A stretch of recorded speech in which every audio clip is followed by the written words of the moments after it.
A new era in Canadian diplomacy, Carney's European Overture.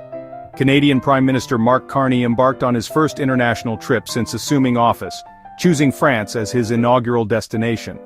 This decision was highly symbolic, signaling a potential shift in Canadian foreign policy. Carney's visit came amidst escalating tensions with the United States under President Trump. The trip aimed to strengthen relationships with European allies and explore opportunities for collaboration.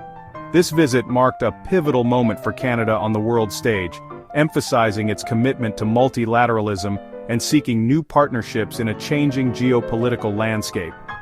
Carney's decision to prioritize Europe for his first official trip abroad underscores the significance he places on transatlantic relationships. It reflects a desire to diversify Canada's diplomatic portfolio and potentially reduce its reliance on the United States. This shift comes as the U.S., under the Trump administration, has adopted increasingly protectionist policies, causing friction with its allies, including Canada. Carney's visit to France, therefore, can be interpreted as a strategic move to strengthen ties with like-minded nations and explore alternative avenues for trade and cooperation. The choice of France as the first stop was no accident. France, under President Macron, has emerged as a vocal advocate for multilateralism and a strong proponent of free trade. Both leaders share common ground on issues such as climate change, global security, and economic cooperation. This shared vision lays the foundation for a potentially fruitful partnership between the two countries. Moreover, France holds significant weight within the European Union, and a strong relationship with France could pave the way for closer ties between Canada and the EU as a whole. Carney's visit to France marks the beginning of a new chapter in Canadian foreign policy. It signals a proactive approach to international relations, where Canada seeks to strengthen existing alliances and forge new ones to navigate the complexities of the 21st century. The success of this endeavor, however, will depend on the concrete actions and policies that follow this initial diplomatic overture. Countering protectionism, seeking common ground with France.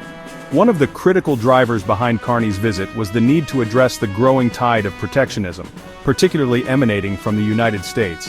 President Trump's imposition of tariffs on Canadian goods and his rhetoric challenging Canadian sovereignty have strained relations between the two countries.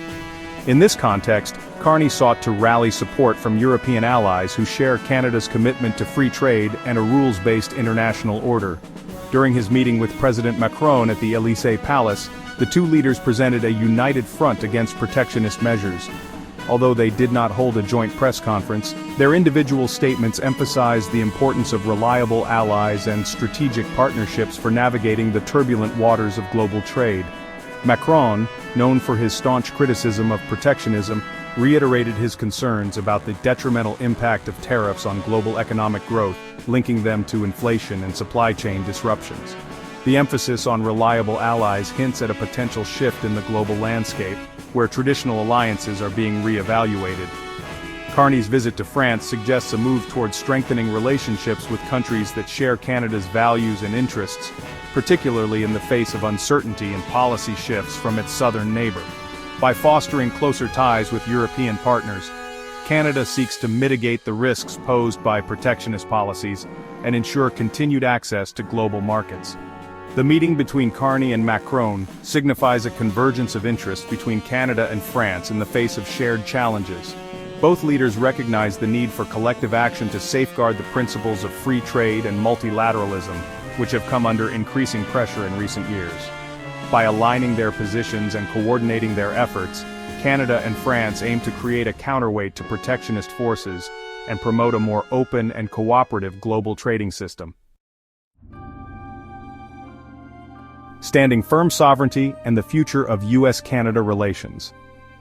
Beyond economic considerations, Carney's visit to France also served as a platform to assert Canada's sovereignty on the world stage. President Trump's repeated challenges to Canadian sovereignty, particularly on issues like trade and border security, have struck a nerve in Canada. Carney's decision to prioritize Europe for his first official trip abroad can be seen as a deliberate move to distance Canada from the Trump administration and its policies. In a pointed statement, Carney criticized President Trump's disrespect towards Canada and asserted that he would not visit Washington until the United States was ready for a respectful dialogue. This firm stance reflects a growing sentiment within Canada that the country needs to stand up for its own interests and values, even if it means taking a more independent path from its traditional ally. Carney's government has also taken concrete steps to reduce Canada's dependence on the United States. The review of the F-35 fighter jet purchase, potentially favoring domestic production, aligns with President Macron's push for European military independence from the US. This move, though primarily driven by economic and strategic considerations, also carries symbolic weight as it demonstrates Canada's willingness to explore alternatives to traditional partnerships. The future of US-Canada relations remains uncertain. While geographical proximity and economic interdependence dictate a certain level of cooperation, the current political climate suggests a potential cooling of relations. Carney's visit to Europe and his assertive stance on Canadian sovereignty indicate a willingness to chart a more independent course for Canada, even if it means navigating choppy waters in the transatlantic relationship. Beyond Paris, strengthening ties with the UK and supporting Ukraine. Carney's European diplomatic offensive extended beyond France, encompassing a visit to the United Kingdom, another key ally. During his visit, Carney met with British Prime Minister Starmer and King Charles III, further solidifying ties between the two nations.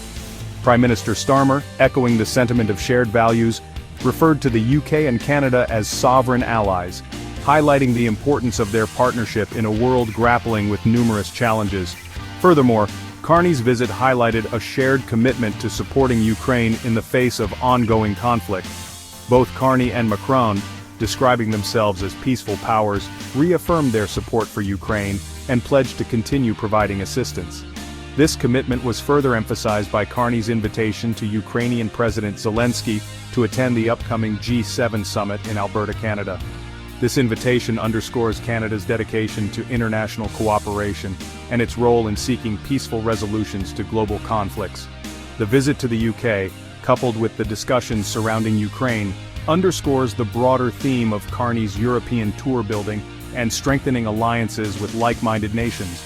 These engagements demonstrate Canada's proactive approach to international affairs and its commitment to playing a constructive role on the global stage. By bolstering existing partnerships and seeking new avenues for collaboration, Canada aims to navigate the complexities of a changing world order and contribute to a more stable and prosperous future. In conclusion, Carney's European visit, marked by strategic engagements in France and the UK, signals a potential realignment in Canadian foreign policy. By prioritizing relationships with like-minded nations, asserting Canadian sovereignty, and demonstrating a commitment to international cooperation, Carney's trip has set the stage for a new era in Canadian diplomacy, one characterized by a more independent and globally engaged Canada.